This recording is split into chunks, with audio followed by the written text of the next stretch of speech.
سعودي عربستان په رسمي ډول د شرابو مارکیټ پرانیست. اسیب درانی وایي لا هم له هغو ډلو څخه ځورېږي چې افغانستان یې ملاتړ کوي. افغانستان او قزاقستان د اوسپنې پټلۍ نوې شبکې پر غځولو خبرې کړي.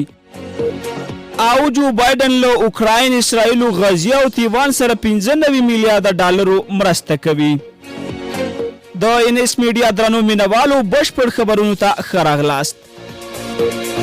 سعودي عربستان په رسمي ډول پلازمینې ریاض کې د شرابو او الکولو مشروباتو یو لوی مارکیټ پرانیست. ویل کېږي چې دغه اقدام د سعودي عربستان د ولیعهد محمد بن سلمان په امر د هغه بهرنیو ډیپلوماټو د بهرنۍ پانګونې او سیلانیانو جلبولو لپاره ترسره شوی دی. د سعودي عربستان د رسنیو د راپورونو له مخې په دغه لوی مارکیټ کې به ټول هغه شراب او الکول مشروبات وړاندې شي چې بهرني اتباع ورته اړتیا لري. د افغانستان لپاره د پاکستان ځانګړي استازي اسیب درانی ویلي پاکستان لا هم د هغه وسلوالو له لاسه ځورېږي چې د افغانستان له ملاتړ څخه برخمنې دي. نوموړي زیاته کړې تمه یې لرله چې له دغه هېواد څخه د امریکا تر ملاتړ وروسته به پاکستان امن شي، خو زیاتوي چې هر څه د دوی د هیلو پر خلاف راوختل. تر دې وړاندې هم پاکستاني چارواکو ورته څرګندونې کړي، خو اسلامي امارت تل رد کړي. افغانستان او قزاقستان د اوسپنې پټلۍ نوې شبکې پر غځولو خبرې کړي.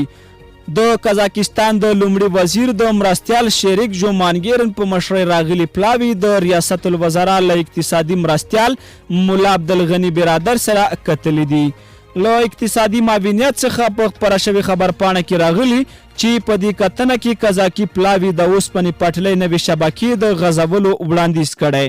قزاقي لوري ویلي که د ترکمنستان او افغانستان له لارې قزاقستان څخه پاکستان ته د اوسپنې پټلۍ نوې شبکه وغځول شي نو دا به د نورو پروژو په پرتله لنډ او د ښکېلو هیوادونو لپاره اقتصادي تمامه شي. د هغه په خبره له دې لارې به جنوبي اسیا او افغانستان د ترکمنستان او قزاقستان له لارې چین او اروپا سره ونښلول شي.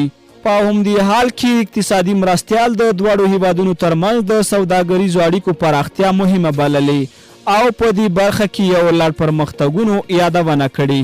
د یادونې ده چې یاد پلاوي تېره ورځ د بهرنیو چارو وزارت له سرپرست سره هم کتلي او ویلي دي چې هڅه کوي د کابل او استانیې ترمنځ مستقیمې الوتنې هم پیل کړي. او د امریکا ولسمشر جو بایدن له اوکراین، اسرائیل، غزې او تیوان سره د 95 میلیارډ ډالرو مرستې لایحه توشیح کړه.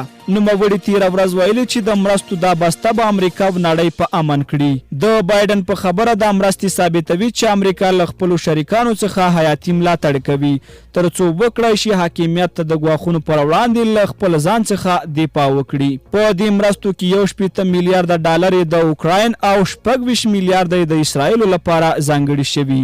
بل لور ته بایدن ویلي چې په دې مرستو کې 1 میلیارډ ډالر د غزې خلکو لپاره ځانګړي شوي چې له سخت بشري وضعیت سره مخ دي.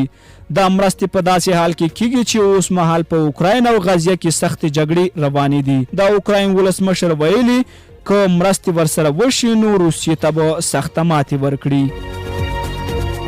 له توجه مو نړۍ مننه. که چیرې زموږ چینل ته نوي راغلي زموږ چینل در سره سبسکرایب کړئ.